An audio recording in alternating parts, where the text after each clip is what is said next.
싱가포르에 가면서 한 가지 하고 싶었던 일이 있었습니다.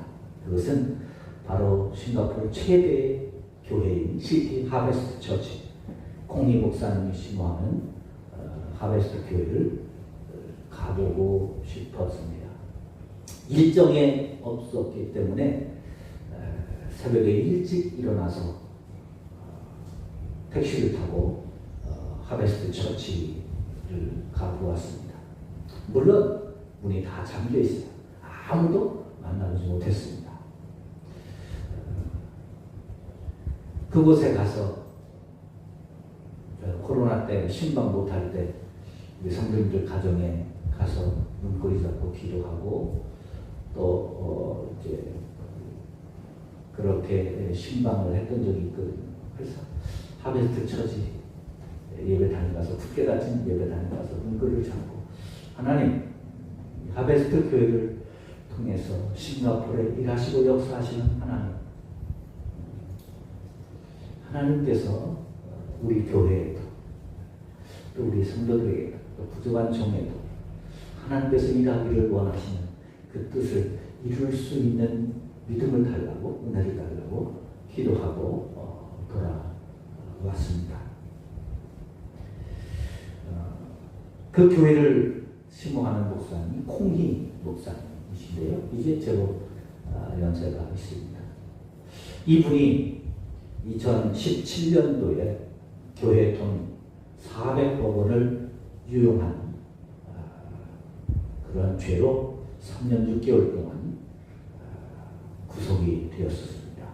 사모님이 밝혀진 바로는 사모님이 미국에서 가수 데뷔하는데 유용했다 그러는데 싱가포르의 정확한 건 모르지만 법률에 의하면 그 정도의 죄는 3년 6개월로 안 됩니다.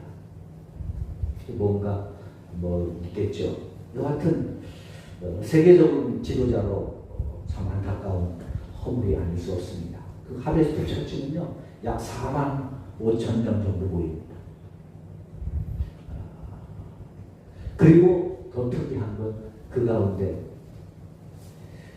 약 70%가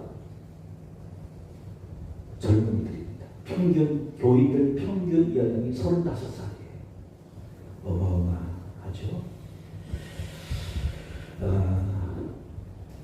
그런데 그렇게 세계적으로 수입받는 목사님이 이제 그런 안타까운 일을 당했습니다. 오늘 본문에 나오는 똑같은 한 사람의 모습을 보게 됩니다. 바로 갈무다죠. 예수님의 제자로 그도 부름을 받았습니다. 그도 헌금을 유용했습니다. 그 헌금으로 자신의 밭을 사고 자신의 유익을 위해서 사용했습니다. 그런데 그는 하나님 앞에 버림받고 스스로 자기 밭에서 자기 목숨을 끊었는데 누구 하나 그의 시체를 거두는 사람이 없어서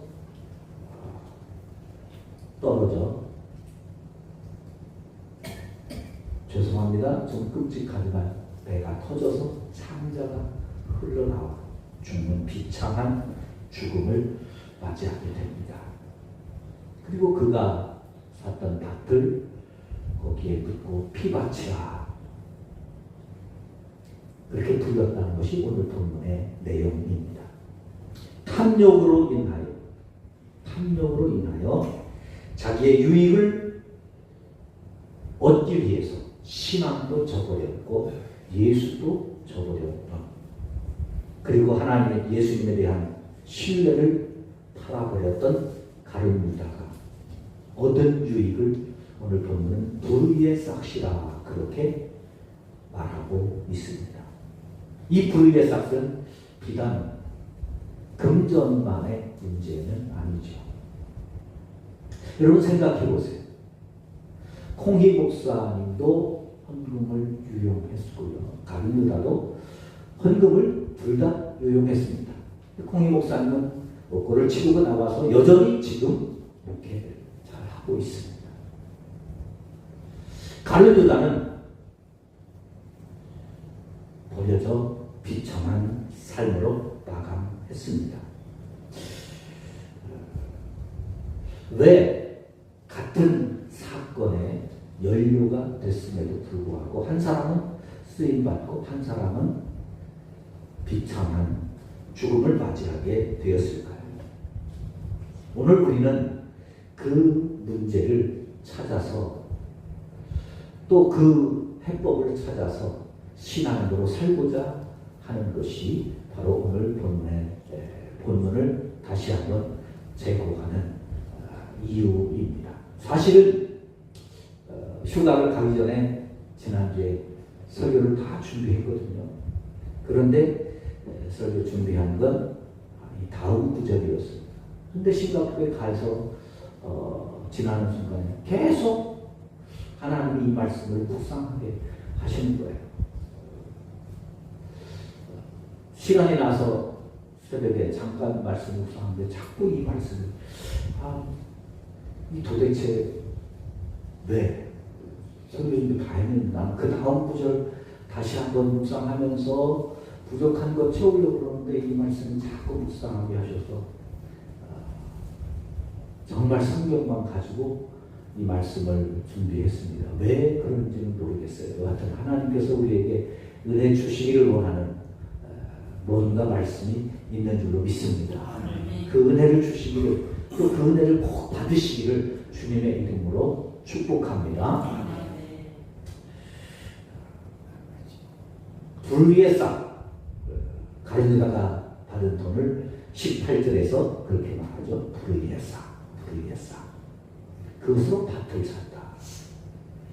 여러분, 불 위에 싹으로 불의한 돈으로, 불의한 시간으로, 불의한 속임수로 성공하는 사람은 없습니다. 그건 예수를 믿든 안 믿든 누구든 마찬가지입니다. 혹 성공한 사람, 성공한 것처럼 보일 수 있습니다. 그러나 반드시 거기에는 심판이 따르게 되어져 있습니다. 아멘. 그런데 이 불의의 삭스의 주인공인 가룟유다를 향해서 지난주에도 살펴보았듯이 17절에서 그는 본래 우리 가운데 참여해서 직무를 맡았던 사람이다. 그렇게 말합니다. 그러니까 가룟유다는 불의의 삭을 받고 살 사람이 아니라는 거죠. 그는 그렇게 부름을 받지 않았어요. 그는 제자의 자리로 보급의 자리에 서는 사람으로 부름을 받았습니다. 그런데 그 자리를 지키지 못한 거예요. 그 자리를 떠난 겁니다. 25절에 보면 그런 이 가룟유다의 행동을 제 곳으로 갔다. 제 곳으로, 자기 곳으로, 자기가 원하는 곳으로. 하나님이 주시는 자리가 아니라, 하나님이 주시는 믿음이 아니라 자기 욕심과 자기 욕망과 자기의 필요를 떠나 자기의 곳으로 갔다는 거예요. 그것이 가룟유다의 실패 원인으로 꼽고 있습니다. 왜 그렇게 가룟유다가 이 불의의 재물에 취해 있었을까요? 요한복음 12장에 그 이유를 이렇게 밝혀주고 있습니다. 요한복음 12장에 보면 예수님이 나사로의 집을 방문했을 때 나사로의 동생인 마리아가 아주 귀한 아프리카산 나드향유를 한 옥합을 가져와서 예수님에게 부어드리죠. 그리고 머리털로 발을 다 씻깁니다. 눈물로 예수님의 발을 다 씻겨요.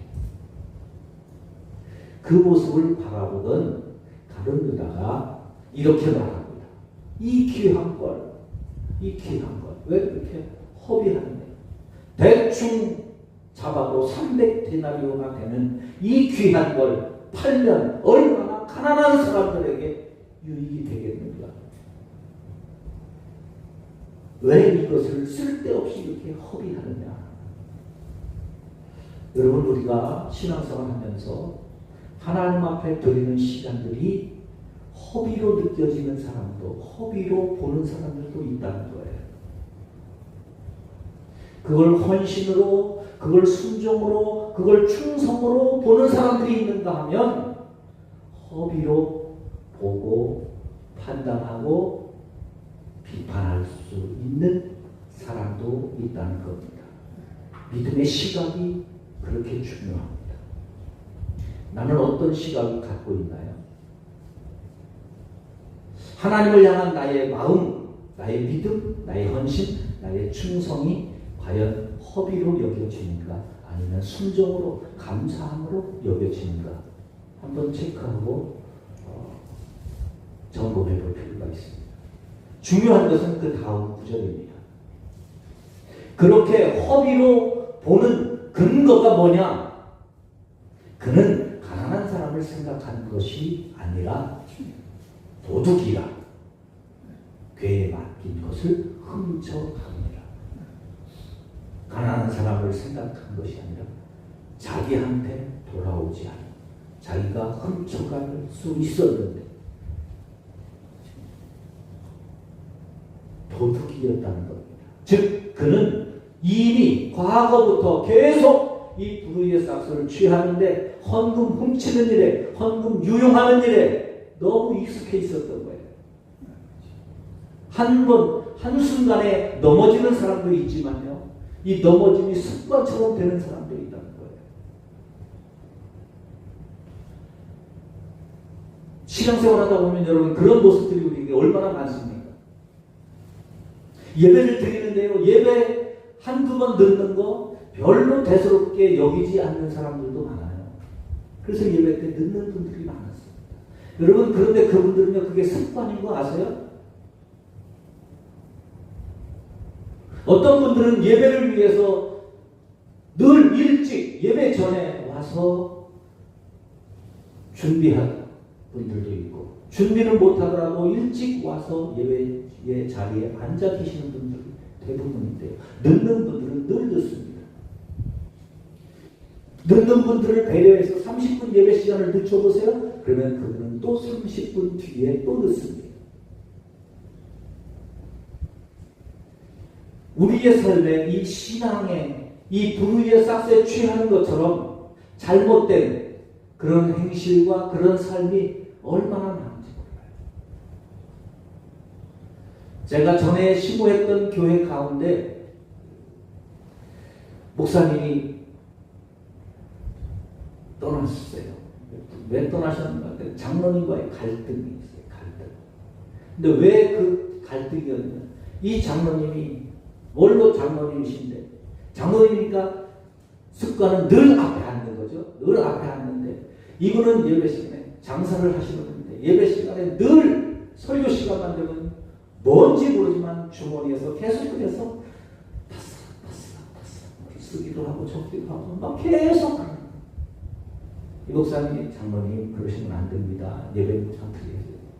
그렇게 말씀을 드리다가 안 되는데 한 번은 이 목사님이 예배 시간에 하도 신경 쓰니까 예배 시간에 지적한 거예요. 그래서 그 장로님이 발끈해가지고 갈등이 돼서 가신 거예요. 근데 이분은요, 그게 습관인 거예요. 그게 습관인 거예요. 제가 가서 예배 드릴 때 그게 뭐 변하나요? 안 변하나요? 그래서 그랬죠. 장로님, 저는 장로님 안 보고 설교할 겁니다. 그래서 장로님 안 보고 설교할 겁니다. 제가 장로님 보면 예배를 못 드리겠어요. 설교를 못 드리겠어요. 그러니까 장로님 안 보고 설교할 겁니다. 장로님 설교를 안 들으셔도 됩니다. 제가 이렇게 했어요. 그랬더니 그 말이 충격이셨는지 어떻게 했는지 고치시더라고요. 여러분, 우리는 이 불의의 삭스에 취하는 그런 우리의 믿음이, 우리의 모습이 얼마나 많은지 몰라요. 이거는 꼭 돈에 관한 것이 아닙니다. 우리의 신앙의 모든 부분이 내 유익을 위해서, 어떤 분은요 신앙생활 하면서도 이 자존심에 대한 불의의 싹, 자존심. 어떤 사람은 이 체면, 이것에 취해서 예수님을, 신앙을 포기하고 버리는 분들이 얼마나 많은지 모릅니다. 예배를 잘 드리다가도요, 자존심 한번 상하면 교회도 없어요. 직분도 없어요. 공동체도 없어요. 목사도 없어요.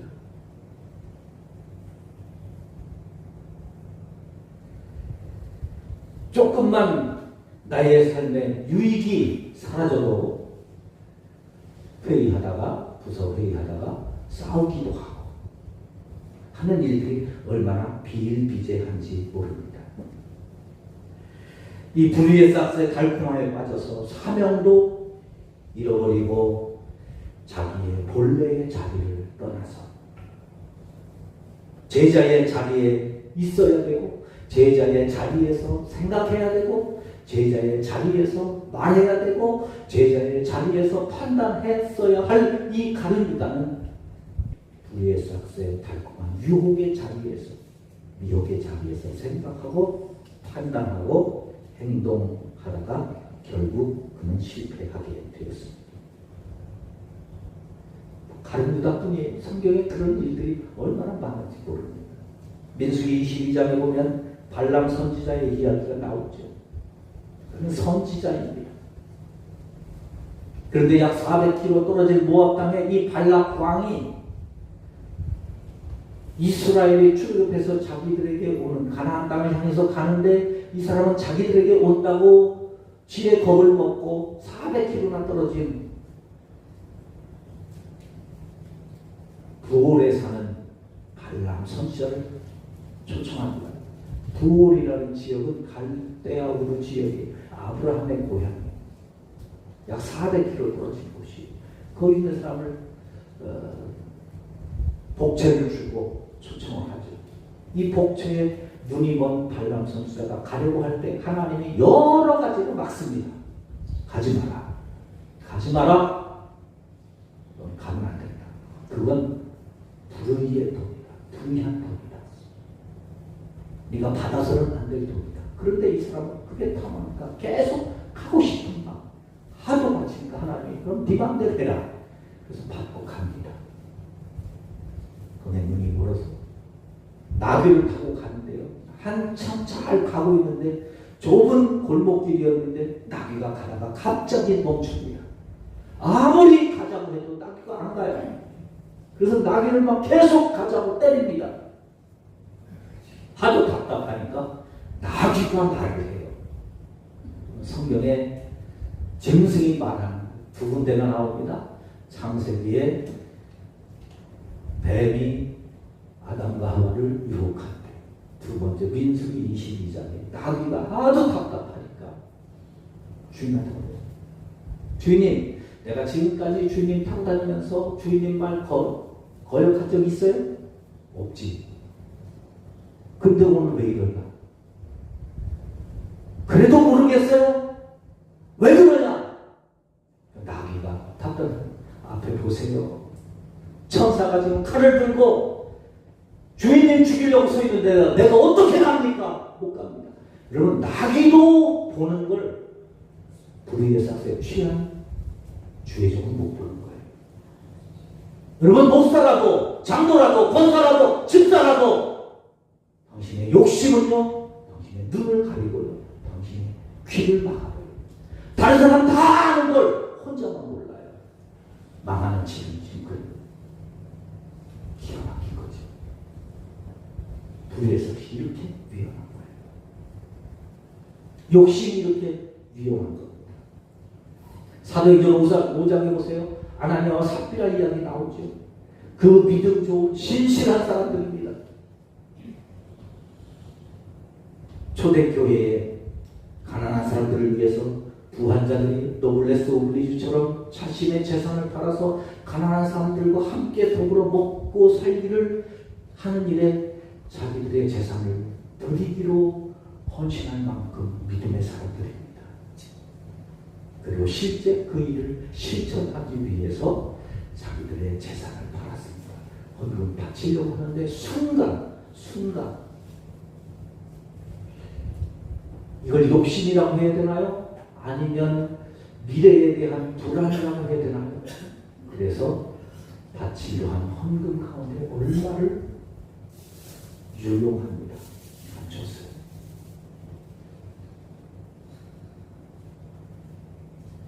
이거요, 믿음의 사람도, 헌신을 작정한 사람들도 욕심에 한순간도 이렇게 변해갈 수 있다는 겁니다. 그런데 더 놀라운 건요, 이 불의한 사건 반드시 드러나게 된다는 거예요. 밝혀진다는 겁니다. 오늘 보면 19절이죠. 이 일이 예루살렘에 사는 모든 사람에게 알려져. 이 단어들을 보세요. 이 일이 예루살렘에 사는 모든 사람에게 알려졌다는 거예요. 알려졌다. 이 원어로요, 이 모든 사람에게 알려졌다는 말을 원어로 직역하면 예루살렘에 사는 한 사람 한 사람에게 유명하게 되었다, 그런 뜻입니다. 이 가룟 유다가 불의한 돈을 받아서 밭을 샀는데 거기서 죽고 배가 터져서 죽어서 그 밭을 피밭이라고 하는 이 말이, 이 사건이 예루살렘에 사는 모든 사람에게 다 유명한 사건이 되었다는 거예요. 무슨 말이겠어요? 가룟 유다는 불의한 돈 먹고 비참하게 죽었대요. 그래서 그게 모든 사람들에게 다 충격적인 사건도, 우리는 그렇게 해서는 안 되겠다고 하는 그 충격을 주는 사건으로 유명하게 되었다는 겁니다. 가룟 유다가 예수님을 판 건 제자들과 예수님이 마지막 만찬할 때 은밀하게 자기 혼자만 홀래 가서 계약한 일이거든요. 그리고 또 아무도 모르게 한 일입니다. 그런데 모든 사람에게 다 알려졌습니다. 이것이 피밭이다. 그리고 불의한 삭을 추구하는 그것은 곧 죽음의 장소라고, 죽음의 자리라고 알려지게 되었다는 것이죠. 아까 말씀드렸죠? 아나니와 삽비라 둘이 부부가 은밀하게, 그것도 다 감춘 것도 아니고요, 일부분을 감추었어요. 누가 알겠어요? 그런데 하나님은 다 드러내십니다. 다 드러내십니다. 가끔 우리가 너만 알고 있어, 그런 말 들을 때가 있죠. 너만 알고 있어. 그 말은요, 사람들이 그러대요. 그건 너만 모르고 있는 거야, 그 뜻이요. 저는요, 목회하면서 그런 일들을 수없이 많이 겪어요. 어떤 성도님들이 힘들고 어려울 때 와가지고, 또 답답할 때 와가지고 이야기를 해요. 목사님, 이런 일이 있는데 이것 좀 기도해 주세요. 좀 기도해 주세요. 그리고요, 목사님, 다른 사람한테는 절대 얘기 안 하셨으면 좋겠어요. 저는요, 그 얘기 안 해도 저한테 얘기한 얘기는 절대 안 합니다. 단 한 번, 맹세하지만요, 단 한 번도 성도들에게 들은 얘기 다른 사람에게 해본 적이 없어요. 그건 저희 집사람이 아닙니다. 저희 집사람한테도 제가 하는 가장 강조한 것 가운데 하나,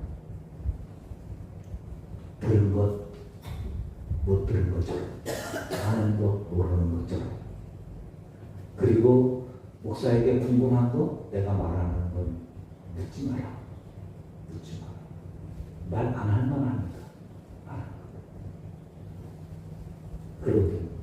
그런데요, 그렇게 와서 목사님 다른 사람한테 얘기하지 말고 목사님만 알고 좀 기도해 주세요. 그런데요, 그 얘기를 듣고 나면요, 얼마 후에 보면 성도를 다 알고 있어. 본인이 다른 사람한테 다 얘기한 거예요.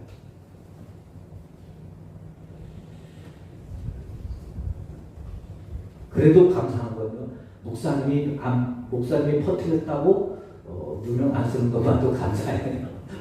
어떤 분들은 자기가 얘기해놓고 목사님한테만 얘기했는데 어떻게 알고 있냐고 목사님이 가서 얘기한 거 아니에요. 그런 경우들을 종종 보거든요. 근데 네, 그렇지 않은 것에 감사하긴 한데 여하튼 그래 너만 알고 있어 하는 얘기는 그러게 합니다. 히브리서 4장 13절에서 그 일을 하나님께서 이렇게 말씀해주고 있습니다. 지은 것이 하나도 그 앞에 나타나지 않음이 없고 우리의 결산을 받으실 이의 눈앞에 만물이 벌거벗은 것 같이 드러나느니라. 도대체 왜 이렇게 하나님 이런 일을 드러내실까요? 은밀하게 한 것, 은밀하게 아나니아와 삽비라만 불러서 야 그러면 안 되지. 그러면 안 되지. 네가 믿음이 없냐, 신앙이 없냐, 아니면 그걸 결단할 순종할 수 있는 그런 순종할 수 없는 그런 수준이냐? 그것도 아니잖아. 그런데 너 그러면 왜 그러냐? 은근히 좀 불러서 타이르시면 좋을 텐데 왜 이렇게 드러나게 하실까요? 제가 이번 주간에 이 설교를 준비하다가 그 고민을 하고 있어요. 왜 그랬을까? 그런데요, 이런 말씀을 보게 되었습니다. 디모데후서 3장 15절, 16절, 17절입니다. 또 어려서부터 성경을 알아나니 성경은 능히 너로 하여금 그리스도 예수 안에 있는 믿음으로 말미암아 구원에 이르는 지혜가 있게 하느니라. 모든 성경은 하나님의 감동으로 된 것으로 교훈과 책망과 바르게 함과 의로 교육하기에 유익하니 이는 하나님의 사람으로 온전하게 하며 모든 선한 일을 행할 능력을 갖추게 하려 함이라. 이유는 하나라는 거예요. 그래야 네가 구원받기 때문에. 그래야 하나님의 자녀로 서기 때문에. 여러분 예수님 십자가에 돌아가실 때 예수님을 3번 모른다고 부인했던 베드로는 그는 하나님 앞에 주의 책망을 깨닫고 회개하여 사도 베드로로 수임받았습니다. 천주교에서는 1대 교황이라고 할 만큼 우리 개신교에서는 예루살렘 교회의 첫 담임 목회자로 한 번에 3,000명을 회개시키고 5,000명, 수만 명의 교회를 부흥시켰던 위대한 목회자로 수임받을 수 있게 되었습니다. 은삼십의 예수를 다뤘던 가룟유다는 비참한 인생의 말로로 끝을 맺게 되었습니다. 하나님께서 죄를 내시는 것은 우리를 부끄럽게 하시고 우리를 창피하게 하시고 우리를 어디 쥐구멍이라도 들어가게 하시기 위함이 아니라 우리를 구박하시기 위함이 아니라 하나님 앞에 빨리 인정하고 나올 수 있도록 주의 십자가의 보혈로 덮어주시고 구원하시기 위함이라는 겁니다.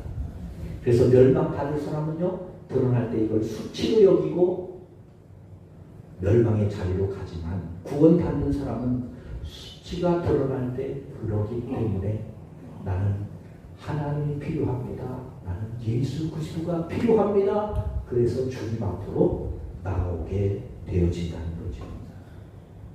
공희 목사님도 부끄러움이 있었지만 용서받고 지금 여전히 쓰임받고 있습니다. 불의의 싹에 취했던 가룟유다는 멸망하고 말았습니다. 죄 때문이 아닙니다. 회개하지 못했기 때문입니다. 하나님 앞에 돌아오지 못했기 때문입니다. 여러분 20세기 최고의 발명품 가운데 하나가 지우개라고 하지요? 왜 그렇습니까? 잘못된 걸 수정할 수 있는 기회이기 때문입니다. 그렇다면 하나님께서 우리에게 주신 최고의 선물 가운데 하나는 회개입니다. 이 회개의 은혜, 회개의 축복을 예수 믿는 우리들만이 누릴 수 있는 축복입니다. 이 축복의 기회를 가룟유다를 통하여 다산치서로 삼아 우리 하나님 앞에 돌아오는 회개의 모습으로 우리 자신을 세워갈 수 있기를 주님의 이름으로 축원합니다. 혹 실수가 있고 잘못이 있을 수 있습니다. 그때 우리가 취할 수 있는 최선은 회개입니다. 고백입니다. 드러날 때도 회개하지만 드러나지 않을 때에도 회개함을 통해서 우리를 구원하시는 하나님의 역사에 동참하셔서 사도행전의 부흥과 회복의 은혜가 저와 여러분들의 삶 속에 우리 교회 위에 하나님의 능력으로 회복하심으로 나타날 수 있게 되시기를 주님의 이름으로 축원합니다.